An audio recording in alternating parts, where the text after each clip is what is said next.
हैं कि ये सब में कोई सुख नहीं है, तब हम लोग फिर खुदा को खोजते हैं। तो व्यक्ति उसी दिन धार्मिक हो सकता है जब वह शरीर और मन की ज़रूरतों को अच्छे से भोग ले। हम लोग में से 90% से ज़्यादा लोग शरीर और मन की ज़रूरत भोग ही नहीं पाते हैं। हम लोग में से ज़्यादातर लोग तो शरीर तक ही अटके रह जाते हैं, कुछ लोग मन तक पहुँचते हैं, बहुत कम ही लोग मन से ऊपर उठकर आत्मा तक पहुँचते हैं। इसीलिए जब तक कोई देश समृद्ध नहीं होगा तब तक वहाँ के लोग धार्मिक नहीं हो सकते हैं, क्योंकि जब तक व्यक्ति की शरीर और मन की ज़रूरत पूरी नहीं होगी उसमें आत्मा की प्यास नहीं जगेगी। तो व्यक्ति तभी धार्मिक हो सकता है जब उसकी शरीर की ज़रूरतें पूरी हो जाए और वो मन तक पहुँचे और मन की ज़रूरतों को भी जान ले, उसको भी अच्छे से भोग ले और ये जान सके कि मन की ज़रूरत कभी पूरी नहीं हो पाती है और पूरी हो भी गई तो भी उससे कुछ नहीं मिलता है, तभी वो आत्मा की खोज में निकलता है। तो जो देश समृद्ध होगा वहीं के लोग धार्मिक हो सकते हैं। गरीब देश के लोग दिखने में सिर्फ धार्मिक होते हैं, वो हो नहीं सकते हैं।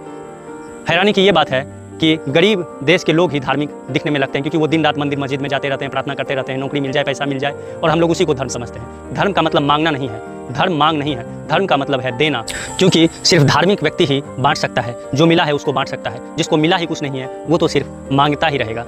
तो जो गरीब होता है वो सिर्फ दिखने में धार्मिक होता है, वो धर्म को कभी नहीं जान पाएगा, क्योंकि उसकी शरीर और मन की जरूरत पूरी ही नहीं हुई कि उसमें आत्मा की प्यास जग सके। तो अगर किसी व्यक्ति को धार्मिक होना है तो उसे पहले अपने शरीर और मन की ज़रूरतों को अच्छे से समझना पड़ेगा, उसको होशपूर्वक भोगना पड़ेगा, तभी उसमें आत्मा की प्यास जगेगी, तभी वो असली आनंद को जान पाएगा। हम लोग जिसको आनंद कहते हैं वो आनंद नहीं है, वो सुख है। सुख और आनंद में अंतर है।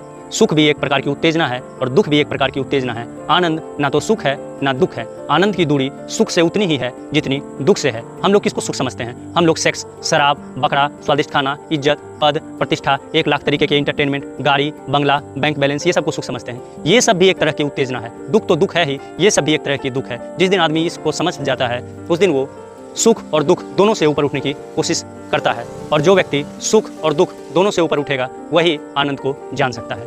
धन्यवाद।